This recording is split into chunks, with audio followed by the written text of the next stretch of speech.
Okay, hello everybody. I'm happy to see you again now on the new platform here on the Facebook page of the Best in Show magazine. We are going to do our next show, Stalking Dogs with Ante, here on this platform because I think it's a little bit easier. We can have more viewers and it's also much easier for the people to watch. Our guest is again Andrew Brace, as there have been some questions that we didn't manage to answer last time. And the reason obviously was not because I was stopping him while he was talking, but because we didn't have enough time. But he has gladly agreed to answer the questions that were left there. So good afternoon or good evening, Andrew. I'm happy to have you again with us. Good afternoon, Ante. Happy to be here.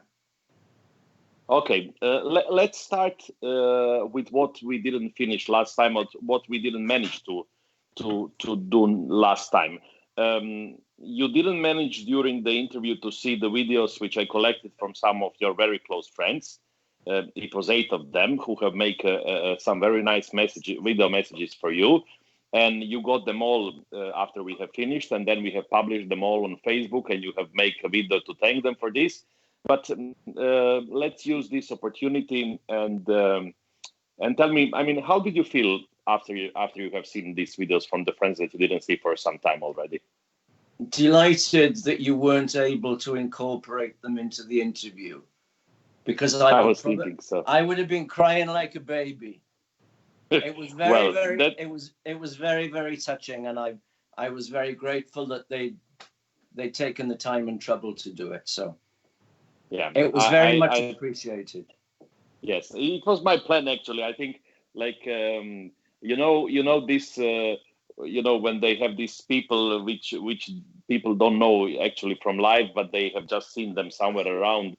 Doesn't matter if they are celebrities or whatever. I think that many people cannot even imagine you crying. So that was my intention. I would have really liked that you started to cry while we were live, but unfortunately, that didn't.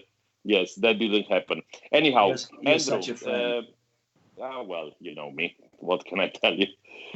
Listen, there are 2 questions that have been on my list during the last interview, but I didn't manage to read them because we were going out of time. So let's start with these 2 questions, and then when we are going to continue with the questions from the viewers. The first one was about your start of judging, because you started judging as a relatively young person.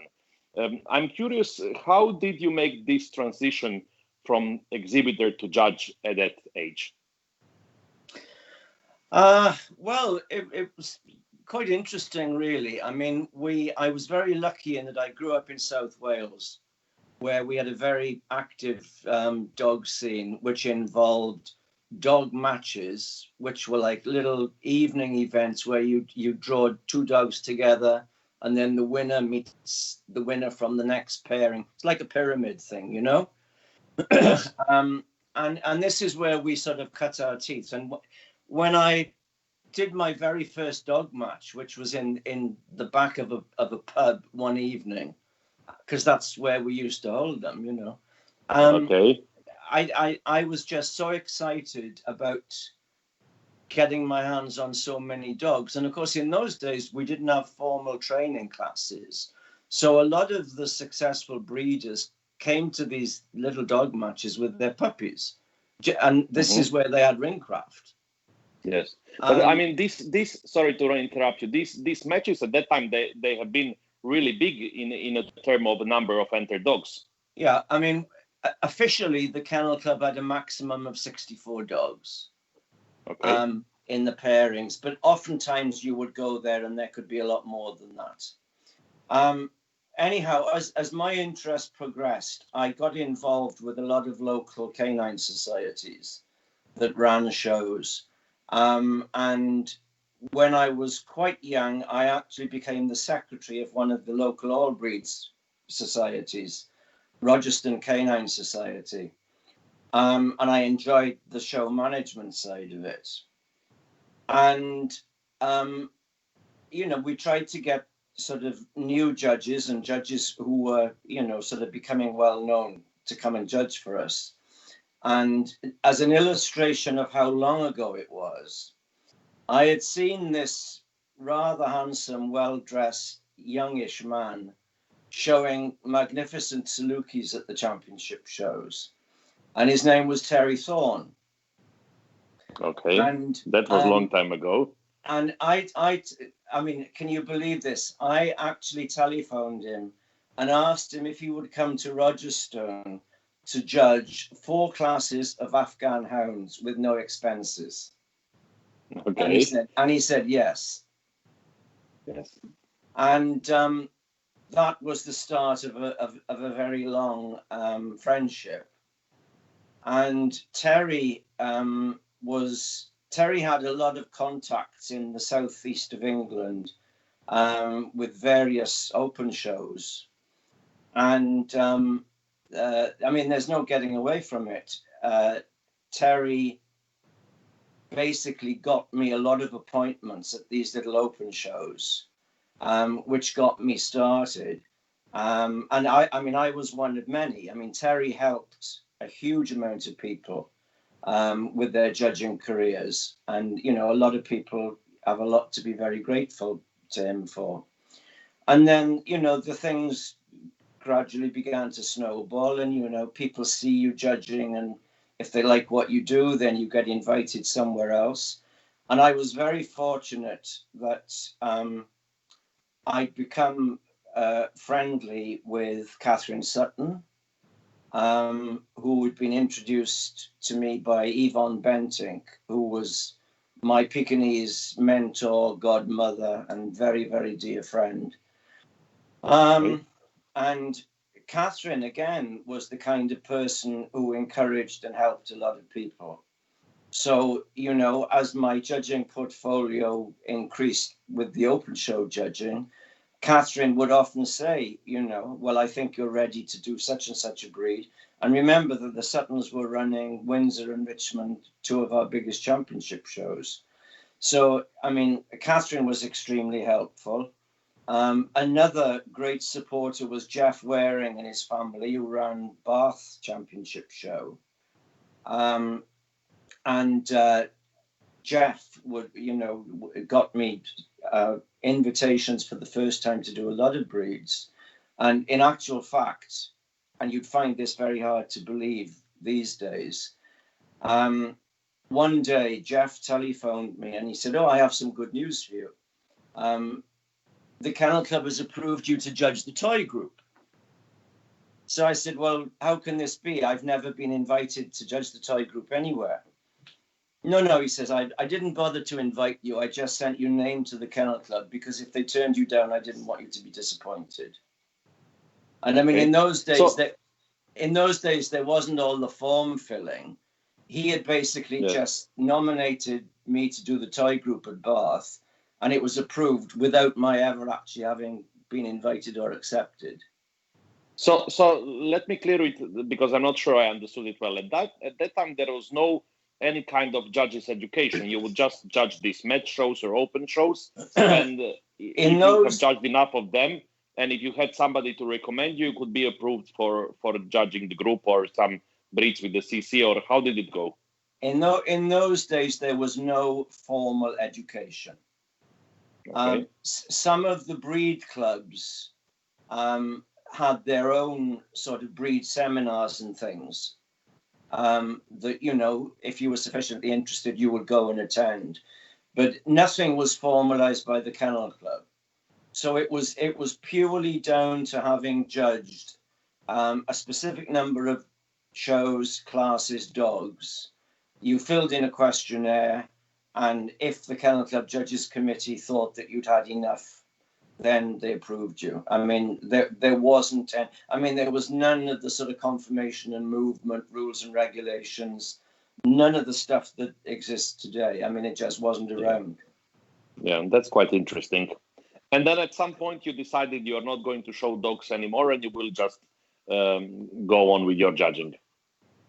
Yeah, but you're leaping many years ahead. Okay. I'm sorry. Which is a very subtle way of hurrying me up, I would imagine. No. That was not my intention. But no, I mean, the essential point in answering your question is the fact that having had that initial interest, it was recognised by the likes of Terry and Catherine, the Warings. Ken Bullock, who ran Leeds Championship Show, was another person who was extremely helpful to me. And you know, as I think I said in the main interview, you know, everybody does need help and support. You know, if they're going to get on. Yes, and we were talking about that in the last interview. How important is to have when you are starting in whatever you are starting. How important is to have this, let's say, already influential and famous people behind you to recommend you and Sure. to help you. And well, something that maybe at this point goes in a little bit different direction, but well, we are where we are. So and I mean, I still love, or not much recently, obviously, but I mean, I always did like going around the shows if I wasn't working and looking at, you know, these new young judges coming up. Because, you know, you could spot people and I would often see someone, not necessarily a close friend, and you think, my word, you know, they seem to know what they're doing, and you keep an eye on them. And those were the kind of people that if you had the opportunity, you would help. Yes, because I think that maybe at that time, because there was no Facebook and any kind of things that we have now, but actually a word from somebody who was important in the sport was the only way to go on and to go to judge somewhere outside of the country or something like that. I think now in a way it's much easier because people, you know, post these hundreds of photos and things and everything, so they get easier in connection with other people's. But at that time, and maybe that was a better way to go on only with the people who understand the dogs and not for to open the borders for everybody. It was the way somebody would recommend you and you could go out to judge. Otherwise, you would stay at home and you would not go anywhere. Sure. Yeah. Do you find it today difficult to recommend some young judge to some club or to some society? No, there are still good people around. There's no question about it. But you know, I think what has changed is the approach and the attitude. In as much as, you know, I mean, it comes down to the arrival of a formal education system. Whereas in the old days, I mean, no one would ever dream of asking for a judging appointment. I mean, it was just taboo. But then when, you know, the Kennel Club formalized breed club judging lists and you actually had to apply to get yourself on a list, the mentality changed a little. And then it became more down to the individual judge to push themselves forward, which would never have happened in the old days. You just waited, you know, for the sort of breed elders to ask you. Yes, and I mean, maybe not connected with this question, but something that it's interesting for me. If I would ask you, do you think that all this social media, let's say Facebook, for example, do you think it has helped the sport or just the opposite? Facebook, used wisely, has huge advantages, but if I was honest, and you know, I use it as much as anyone, I think probably the negatives outweigh the positives, to be honest. Yes, probably I could agree about that. Okay, let's go a little bit back to judging, and this is the second and my last question, which I didn't manage to ask you during our last interview. I was curious to find out, because I mean, you have been traveling every weekend all around the world, and you watched thousands of judges over the years. How do you assess other judges' abilities, And are there any in particular you enjoyed watching? Well, you have answered to me in the last interview. You have mentioned two names. I think it was Ellis Holm, who is not with us anymore, and then Ingram, who is, we are very delighted to say, judging Best in Show at Crafts next year. But are there any other judges that you particularly enjoyed watching then, or do you enjoy them watching now? Yeah, I mean, judges vary. All judges are individuals. The people forget that judges are actually human beings. They're not robots or automatons. So they all have their own individual personalities. As far as how do I assess another judge, my benchmark has always been, if I'm rating a judge, would I give this person my hard-earned cash to go and buy me a dog? Okay. And if you were to say to me, okay, because I know you love this name one person routine. Yes. If you were to put me on the spot and say, okay, you have to give somebody an open check to go and buy you a show dog, my first port of call would have to be Sigurd Wilberg, because Sigurd has the most incredible eye for a dog across all breeds. And I would happily give him a pile of cash to go and buy me a show dog, and I know that he'd come back with a great one. Well, I mean, let's be honest. Sigurd has proved himself as a breeder and as an exhibitor for so many years.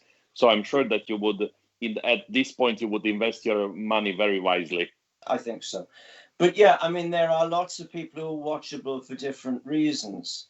I mean, someone who I've always found extremely fascinating to watch is Geirfleck Pedersen, a Scandinavian now living in the States, for the simple reason that Geir, apart from the fact that he's tall and slim and always looks fabulous and very professional, I've watched him judge breeds and I've watched him judge variety classes. And if there is ever anything of quality in the class, Geir will always find it. He never ever misses quality. And then you have other people. I mean, my good friend Frank Kane, for example, is always very. Yes, we can use this opportunity and congratulate to Frank, because it has been published just yesterday that he will judge the group at the Westminster next year. I think that's a great achievement. Yeah, and the fact that they've given him the sporting group is wonderful, because that is his group. And I spoke to him last night, and he's obviously highly delighted. Yes. But Frank is very thorough. And with Frank, the exhibitors always feel that they've more than had their money's worth. And of course, he's terribly conscientious. And you find you can't sort of generalize in where you find these people, because one of the biggest surprises of my life was judging a show in Colombia many years ago. And I was so looking forward to going to the show, because I was going to meet up with Nigel Aubrey-Jones and Bill Taylor, who were on the panel. Nigel, sadly, was taken into hospital. He was critically ill with an embolism. So they couldn't come to the show. And in their place, one of the judges that Yolanda Vargas had invited was a guy from Uruguay. Now, I'm going back a long time ago, and, what do I know about Uruguay? I mean, I remember doing geography lessons in school, Uruguay, Paraguay, like people running around with poison darts, killing each other in the trees. I mean, my knowledge of Uruguay was non-existent. So I thought, well, this sounds interesting. Anyhow, I met this young man very briefly, and then I finished judging and went to watch him judge. A very quiet, dark, pinstripe suit, very neat, very proper, very polite. And I watched him judge, and I thought, this guy's amazing. And over dinner and a couple of drinks later, we got talking. I wanted to find out more and more about him. And this guy was Jorge Najim. And over the years, Jorge and his partner, Adrian Landarte, have become two of my closest friends. And I mean, they are, you know, they are, in my opinion, these two are world-class judges. You know, I will interrupt you again, but very shortly. I mean, I can completely agree. Jorge and Adrian are certainly one of the most incredible people we have in our sport. And then I will also use the opportunity to say that on Friday at 6 p.m. Croatian time, my guest in Talking Dogs with Ante is going to be Jorge Nalem. So I'm sure many people will be interested to hear the story. And actually, you didn't know it, so I didn't surprise know. Also. Yes, how weird is that? Is a surprise also for you. Fantastic. Yes. Okay, you can go on now. Well, I mean, are we still on the judges, or have you got some of these viewers' questions? I don't know. Is there somebody else that you want to mention? If not, I'm going to start with the judges from the viewers. Listen, tell me. You know, there are many, and as I said, for different reasons. Someone I always loved watching and loved talking to, who sadly is no longer with us, is Carlos Fernandez Reynau. Yes. I mean, he was. Carlos had all that Mediterranean passion, you know, bundled up in him. And I mean, he was so passionate. I mean, we've all seen him being quite hysterical if he saw some injustice in the ring. And, you know, he had this, one of his favorite, one of the things that I remember him saying once is, you know, quality has no nationality.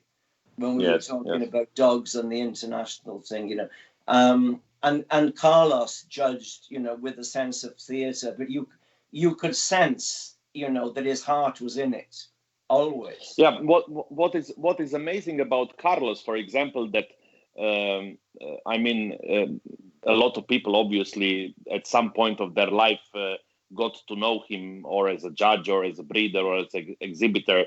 And now when he's not, unfortunately, anymore with us, many times when you speak with these high-profile dog people, many of them in any kind of conversations will mention Carlos, and they will say, oh, I'm always proud to say one thing that Carlos told me. And there are so many things that he was saying to different kind of people, which people remember really till the rest of their life. Yeah. Okay, so let's start then now with the questions of from the viewers from the last time. I have seen that some of the people have joined us in the chat. One of your friends who has asked the questions, Chris Amo, he says he is watching you, and then we have Anne Ingram who has joined us. Obviously, Nicolas Canales is here. Then now you're beginning to sound like Vince Hogan. So just move along to the questions. Is that bad? Don't push me to ask you the questions that you don't want to answer.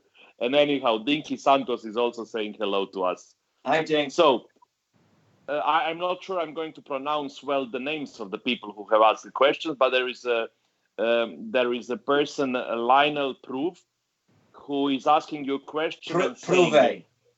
Prove. Okay, I thought Lionel Prouvé, he's a Frenchman living in England. Wonderful. So he's asking you a question and saying, is there a breed where you feel you had to unlearn and relearn what you originally thought you knew?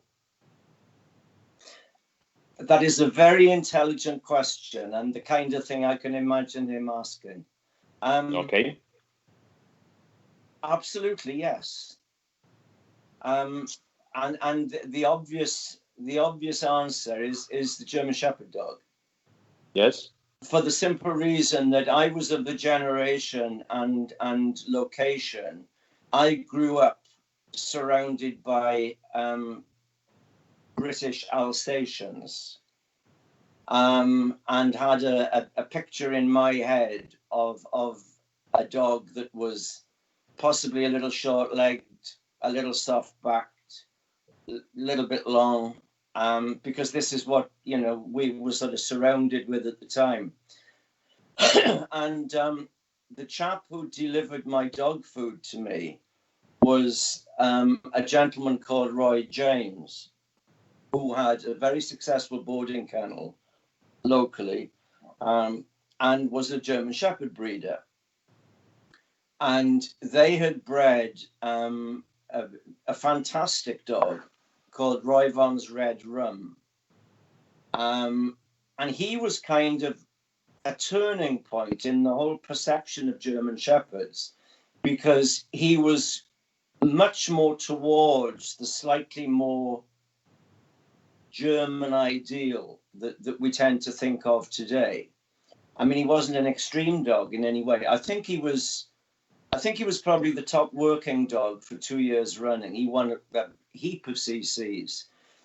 But he was a wonderful dog, and he made people look at the breed slightly differently, and probably sort of paved the way for the next stage of development in German Shepherds. So I started talking to Roy. Then I got very friendly with a sort of elderly couple called Roy and Clarissa Allen, who were very revered German Shepherd specialist breeders. And they had, you know, sort of gone over to the German way of thinking. And we had sort of endless conversations with them. And then through Kari and Sigurd Wilberg, I mean, I stayed at their house often. And as did Bo Niemann, who was this Scandinavian German Shepherd guru.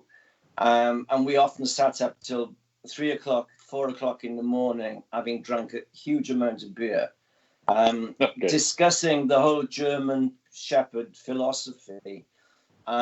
So over a period of time, I mean, my ideal of the German Shepherd had changed quite noticeably. And of course, you know, fast forward to almost like the present time, my interpretation of the breed coincides with the most marvelous dog, a German import we had into the UK, called Elmo von Hunegrab, who was handled by Steve Cox to win, you know, huge amounts as far as CC's groups.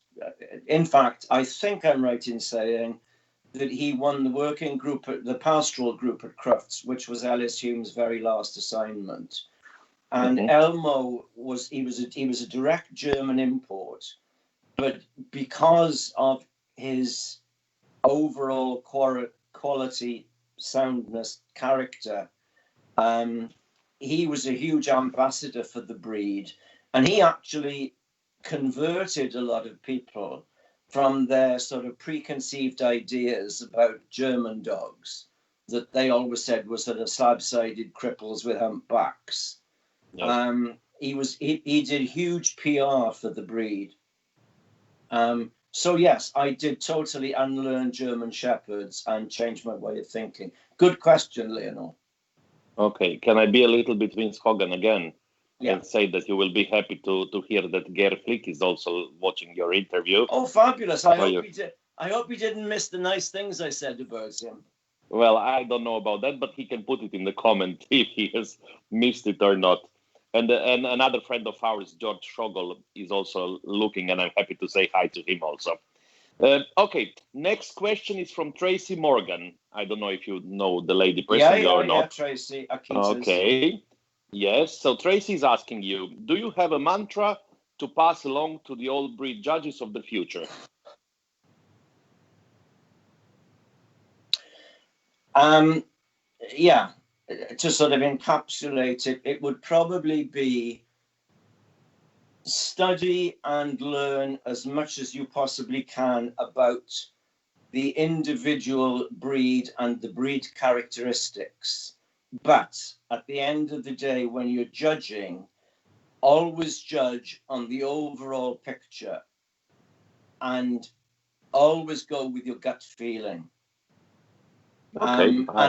And never ever fall into the trap of becoming a fault judge, because as B. Godsoul told Frank Sabella, who told me, all the great dogs have faults. All dogs have faults. The great ones just carry them well. Yeah, that's something similar with the humans also. And I mean, you have a lot of faults and you carry them quite well. You don't think so? But yeah, Okay. I think that to put that in a nutshell, Ante, it's the emphasis on overall picture. You know, Yes.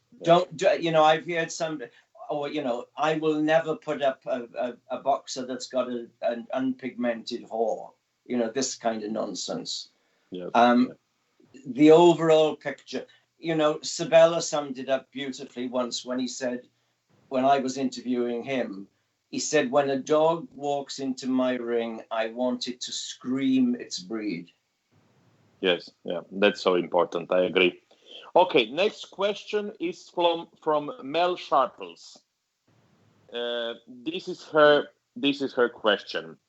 What has been your most memorable judging appointment, and how do you think we should encourage more people into our hobby, especially after the crisis is over, as we will certainly lose some people, as we have lost them before when foot and mouth, for example, happened. I think in the last interview you said that one of your most memorable judging appointments was Westminster, Yeah. but maybe you want to add something else. Well, you know, there have been several. As I said, Westminster was something special. There's no getting away from it.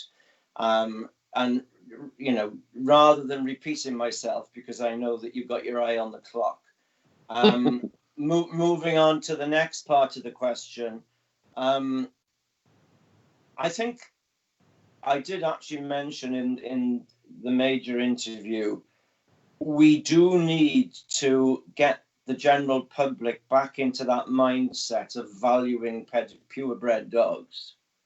But the other thing that's important, if we are to bring people into the sport and keep them, I really do think that a lot of it is down to the attitude of established exhibitors towards newcomers.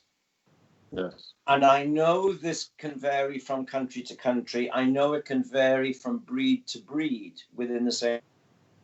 But you know, if you've got somebody who's completely new at it, and they come into a breed, and occasionally they can have a really handsome dog with a lot of potential. Now,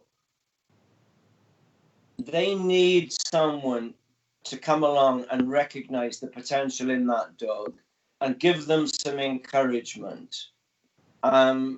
What they don't need is someone to resent the fact that they've got a decent dog and put obstacles in their way and basically ignore them. And it's the easiest thing in the world for people who have potential to be put off at the first hurdle. And I think established exhibitors are not always, there are exceptions obviously, but they are not always as welcoming as they could be towards new people. Because, okay. Ante, we were all total novices once. Obviously, yes. Yes. Listen, before I go to the next question from the last interview, we have in the comments of this interview a question from Aidan Burke, and he's asking you, what is the best piece of advice that has ever been given to you about judging? The best piece of advice that, oh gosh. Okay. Probably the best piece of advice I was given was they don't improve from being stared at. Okay. Yeah, that's a good advice, actually. In other words, get on with the job. Yes, yes. Yeah, that's good advice. Okay, listen, we had the question from one of your favorite persons in the dog world, and I mean I'm not sure what are you going to answer about it, but your friend Stuart Pearson is asking you, are you the captain of the party boat? Okay, right. So Yeah. are you the captain of the party boat? Right. Okay. Let me tell you the story. We'd been judging at Blackpool Championship show. It was the middle of the summer. It was a hot day. We were staying in this very quirky hotel that Steve Hall had organised, which was on it was on a canal, with water and barges and stuff. And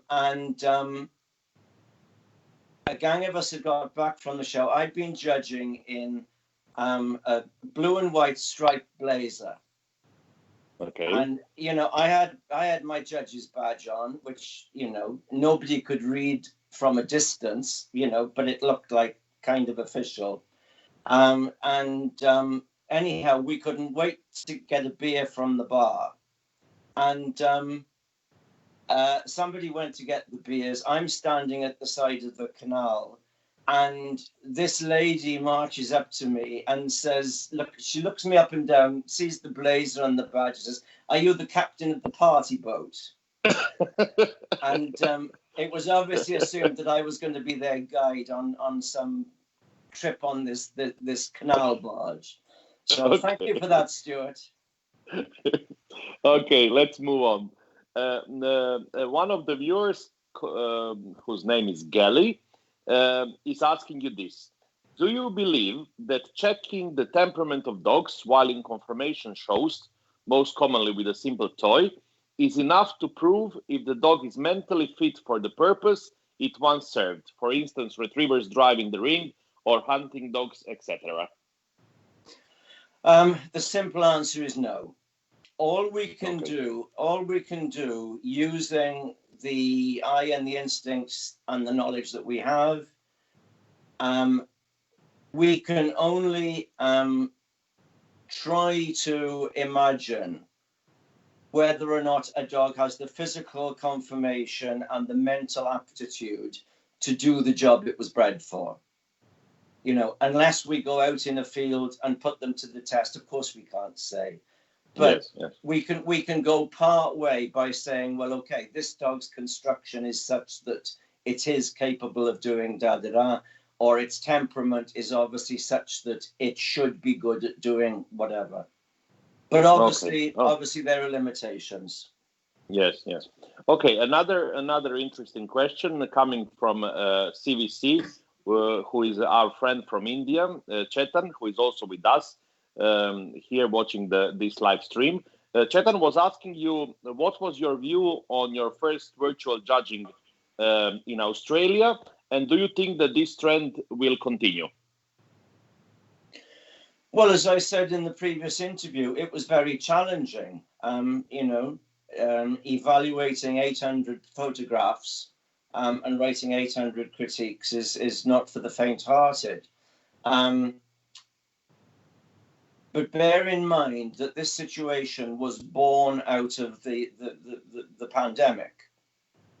Having said that, there have always been photographic competitions ever since I can remember, and there always will be. But this concept will never replace actual judging, because actual judging involves getting your hands on a dog, checking its condition, its muscle tone, its dentition, seeing how it moves and assessing its character and its attitude in the ring. So, I mean, any suggestion that virtual shows are going to take over from real dog shows when this terrible business does eventually subside, no way. Okay, perfect. Okay, the next question was from a person called Bjorn Hellstrom.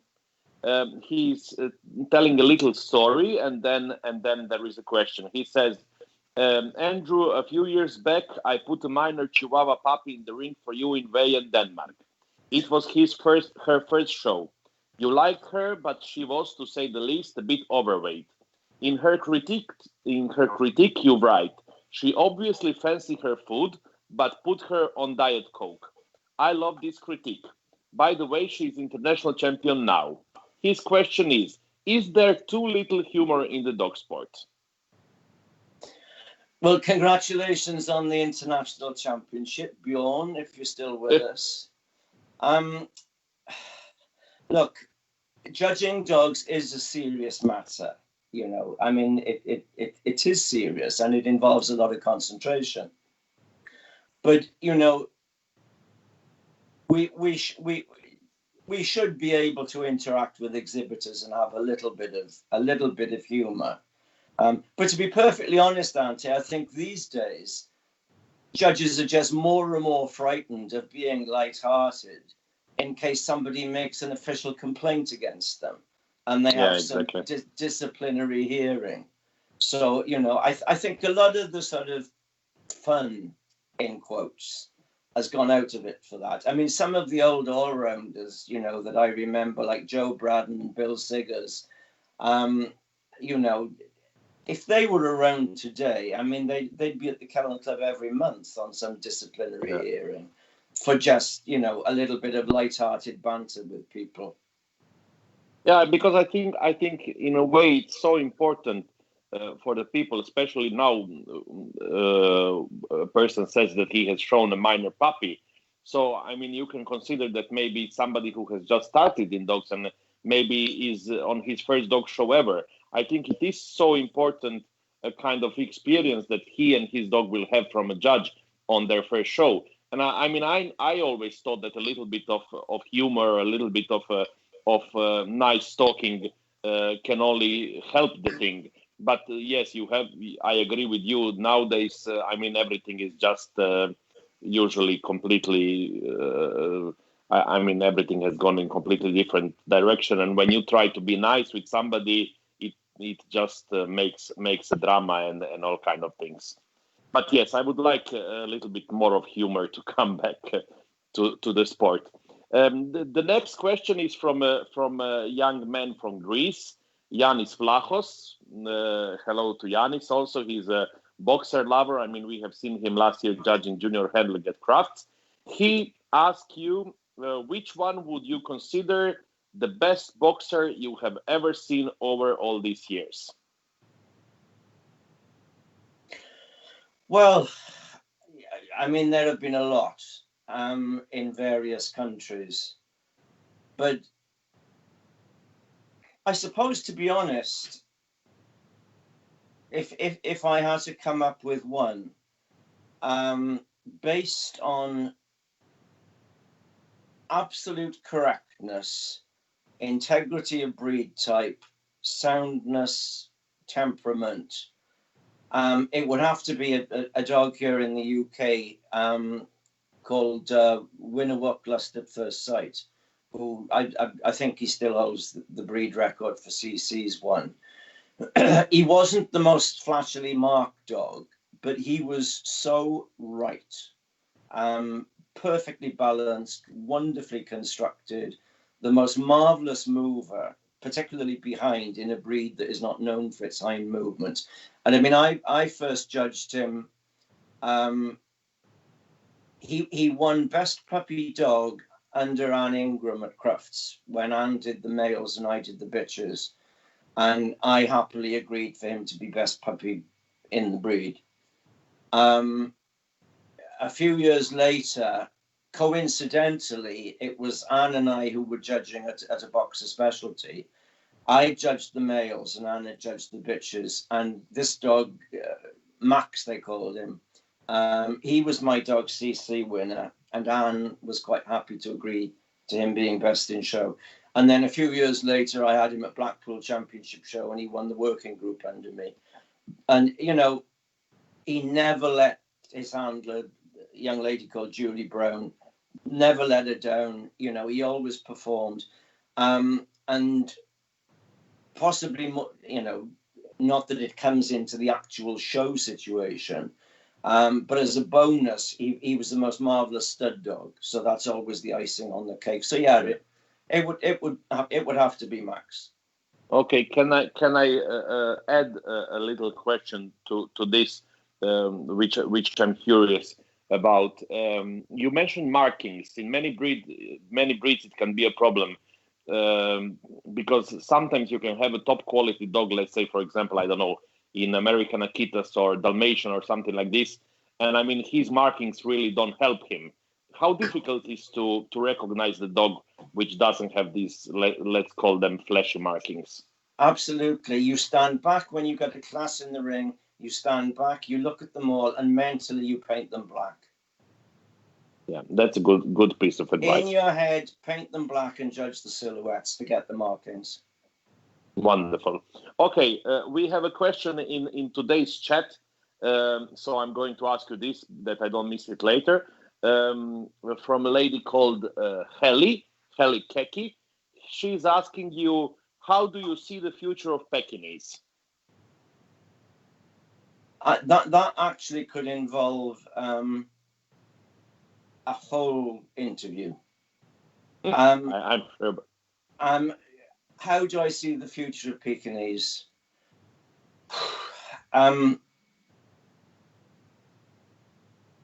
Well, to start with, we need more breeders, because the breed has shrunk so much, and we need to get back to basics and remember the integral pieces of Pekingese breed type. The least important being hair. Pekingese really do, the future is not bright. Okay. But as I said, so as you said, everything is in the hands of the breeders. We could get bogged down in that one. And I know you've got other questions. Yes, I have 3 more questions. Nancy Downing is asking you, does Mr. Brace remember the very first Best in Show that he awarded and what it was? Right, well, my very first Best in Show here in the UK, we had little small shows. We called them sanction shows, and they were restricted to dogs that hadn't won more than a set number of first prizes at championship shows. But they were very popular when I started off, and they were very well supported because, like the dog matches, a lot of the top breeders used them for training.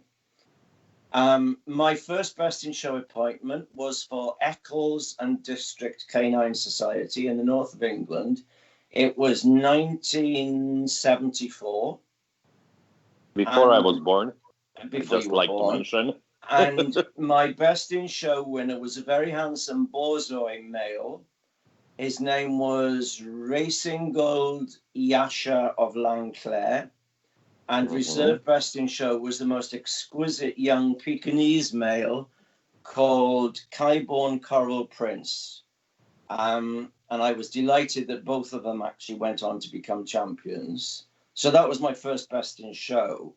My first championship show, Best in Show, was in 1988, which was my local show in South Wales, where Best in Show was a Pekingese who lived like 10 minutes from the showground, called Champion Johnsville Daytime Lover.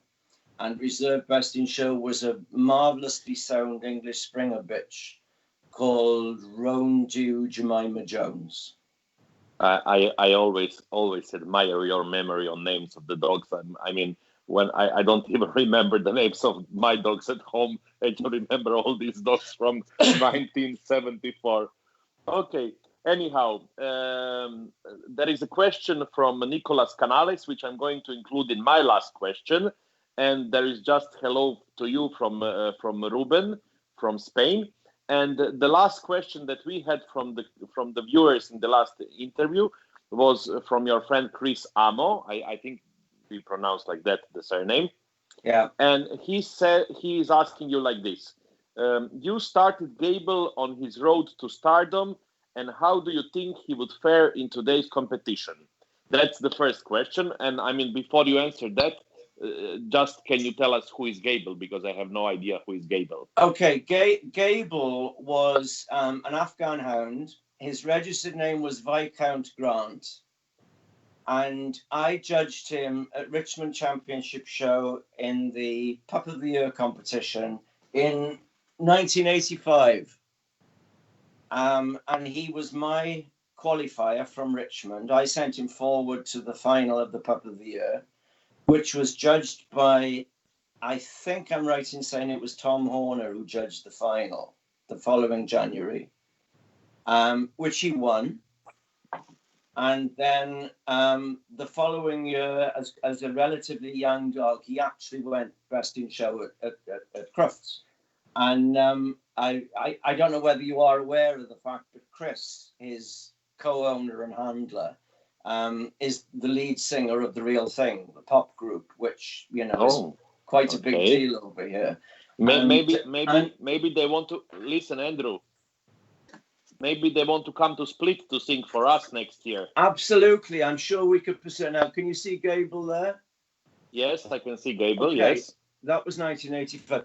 Okay, the question, Chris's question was, would he win today? Yes. Right.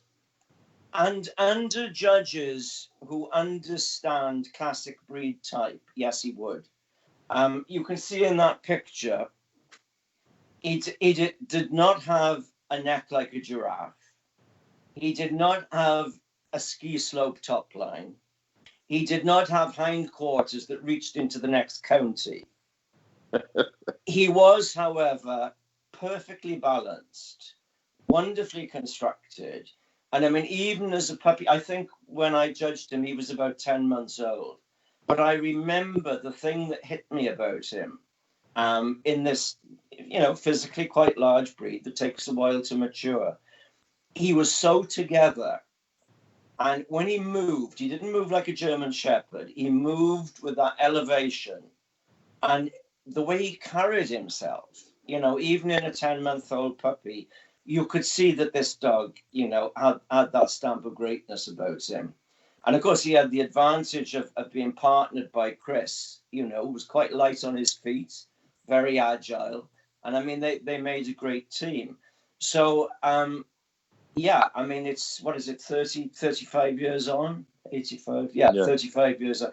Yeah, I mean, if Gable was back in the ring now, I'm sure there are a lot of judges who would still appreciate him and be very glad to see him. Yeah. Okay, let's question your memory now. You said that the dog has won best in show at Crafts. Yeah. Did you? Under who? That was under Bill Pinch's, I think. Okay, you see. It's impossible to ask you a question to which you don't have the answer. Okay, and the second question was, and I mean, I don't know how you are going to answer to this. How can one glass of Veuve whatever that is, last for 2 hours? Champagne, yes. Last for 2 hours without the level in the glass changing. Julie must have asked that question. It's a question of years of practice and also being able to top up a glass off camera. Okay, you see. Okay, so we have you have regards from Tina Taulos, who is watching. We have regards from Oliver Shimon, who is going hopefully to get married soon. We have hello from Tony from the Netherlands. And now we are on our last question, which I want to use for saying that tomorrow at 6 p.m. here on the same place, I'm going to talk with Mieke Koymans and Edwin Meyer about the new regulations of breeding brachycephalic breeds in the Netherlands. So I'm inviting all of you to be with us tomorrow evening at the same time. And I mean, Nicholas has asked a question which we can, let's say, put together. which is saying, how do you see the future of purebred dogs after the ... news? That would be his question. And my question would be, because I know that you have read about the announcement on restricting breeding in the Netherlands, I would like to ask you, what do you feel about the measures taken by the Dutch Kennel Club? And do you think that there will be repercussions in other countries?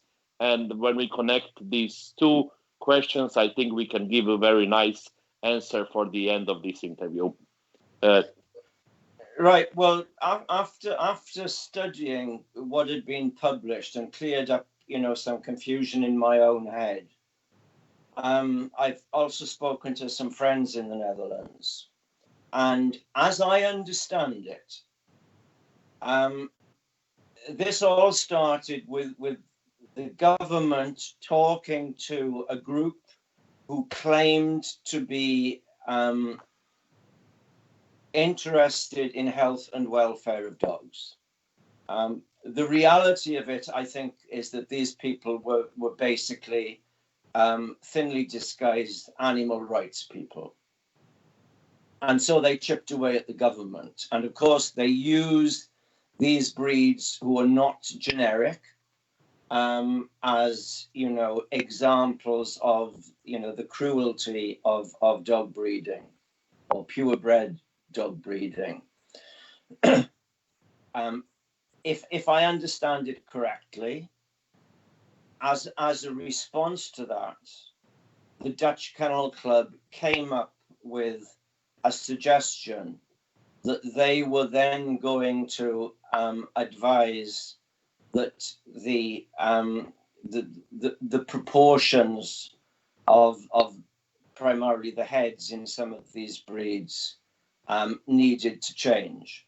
Now, to start with, breathing difficulties, which has been the accusation, nothing to do with shortness of foreface. I mean, it's a much more complex subject, and there have been extensive studies taking place at Cambridge University that have, proved conclusively that it's not as clear cut as that.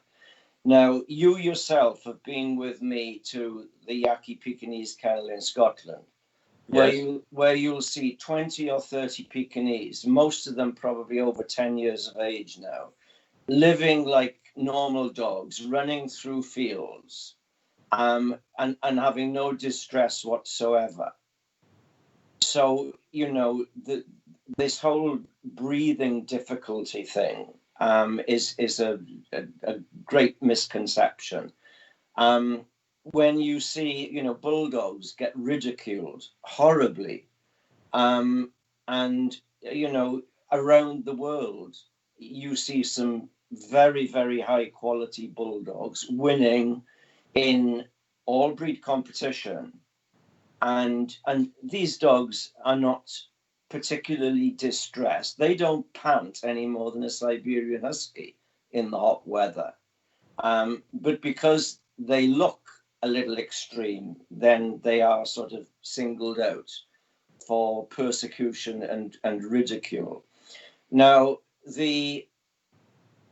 I find it very hard to believe that the Dutch Kennel Club would basically advocate changing what it means. Basically, is they are changing breed standards as a reaction to an outside body's observations, rather than standing up and supporting the breeders who pay handsomely for their services and who have worked for years developing their own breeds, and in many cases improving those breeds, and pretty much across the board always being mindful of producing healthy. I mean, for heaven's sake, Ante, how many people knowingly want to breed show dogs that are unhealthy? I mean, nobody. No, exactly. But you see, the other thing that confuses me and worries me is apparently the Dutch Kennel Club has said that to improve the length of the foreface in some of these breeds, they will actually sanction crossbreeding with another breed to improve or alter, I won't say improve, to alter the proportions of the head. And they will actually issue special papers to the resulting puppies. Now, if this is true, you are going to have a new generation of what are essentially mongrels getting into the gene pool. These are then going to be exported and find their way into the gene pools in other countries and pollute the breeds there. I mean, it doesn't bear thinking about. And I mean, this Yeah, is I mean, just to tell you, I mean, I have been reading some articles and things on Facebook, and I hope that we are going to clear that tomorrow with my two guests. But what I found for the moment, there is no proof that the Dutch Kennel Club said that they will issue the pedigrees for the crossbreeds. But well, in I another, hope that's right. I hope yeah, that's me right. too, me too. But in another way, I somehow, I don't know, maybe you are smarter than me, but I don't find the way to think how you can, in other way, get the nose longer in these breeds. Because I mean, we have been breeding them for so many years with the short nose. How you are going to find now dogs in these breeds with the long nose and change that? I don't see it possible. But maybe you have an idea. No, not at all. And I mean, what as I said, the arguments about this, the structure of the head automatically causing breathing difficulties, it's just doesn't hold water. There can be other health issues that cause breathing difficulties. But I mean, you've had close contact with a lot of breeds in your capacity as Absolutely. handlers. You know how fit these dogs can be, and they don't have undue distress. I mean, look, the bottom line is that this is a stick with which the animal rights people can beat the purebred dog community with, and unfortunately, the Netherlands have let them in. And it will not stop there, because this is going to have a domino effect, and other countries are going to follow suit. Never, ever underestimate the power and the wealth of the animal rights lobby. Yes. Okay. So let's have it as a last question. I must say that I have really enjoyed talking to you today, and it looks like we didn't have any problems with the sound or with the picture. So I want to thank to Giovanna and Valentina and Beltran for doing it for us. I think this has been much better than, I mean, in the quality of sound and picture than the last one. Yeah. My last question then will be, how do you see the future of the sport? How do I see the future of the sport? I would like to think that there are enough intelligent people to keep it afloat. My concern for the future of the sport is what we've been talking about for the last 15 minutes.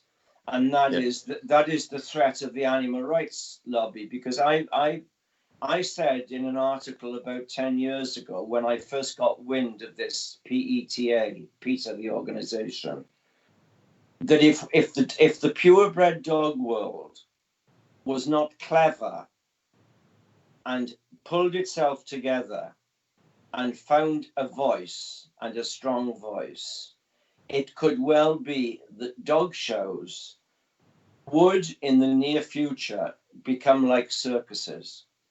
And when I was a kid, every summer we went to circuses where we saw performing animals.